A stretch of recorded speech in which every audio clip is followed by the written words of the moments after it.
جس نے کافروں کے ساتھ یہ ہمدردی کے قتل کرنے والوں کے لیے دعا مانگی ہے، تو مسلمان ہو کر ایک دوسرے کو سلام کرنا چھوڑ چکے، ایک دوسرے کے پیچھے نمازیں پڑھنا چھوڑ چکے، ایک دوسرے پر کفر کے فتوے لگا کے بیٹھے ہوئے۔ مجھے بتاؤ تم میرے نبی کے ساتھ کیا کر رہے؟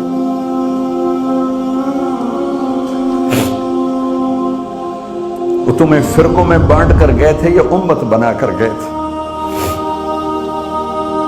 کیوں اس نادان کھیل میں اپنی زندگی برباد کرتے ہو؟ کیوں نے مسلمان بن کے رہتے ہو؟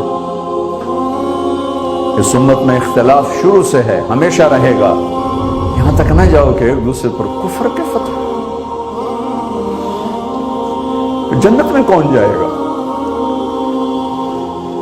سنیوں نے کہا وہابی کافر، وہابیوں نے کہا سنی کافر، بریلیوں نے کہا دیوبندی کافر، دیوبندیوں نے کہا بریلوی کافر، شیعہ نے کہا سنی کافر، سنی نے کہا شیعہ کافر۔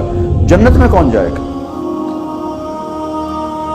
کچھ تو بھائیو میرے نبی کی محنت کی قدر کرو۔ میرے نبی تو غیروں کو اپنا بنانے آئے تھے، ہم نے اپنوں کو غیر بنا دیا۔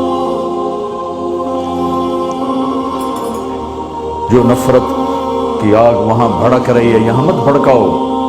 جاؤ میرے دیس میں دیکھو کتنے سر کٹ چکے، کتنے سہاگ اجڑ گئے، کتنی مائیں بے آسرا ہو گئیں، کتنی جوان بیٹیوں کی مانگ ویران ہو گئی۔ کیا اسی کا نام اسلام ہے؟ اسی کا نام عشق رسول ہے؟ اسے وہ دین کہتے ہیں؟ ایک دوسرے کی مسجدوں میں نہیں جاتے ہو، ایک دوسرے کے پیچھے نمازیں نہیں پڑھتے ہو، جنت کے ٹھیکیدار بن گئے ہو۔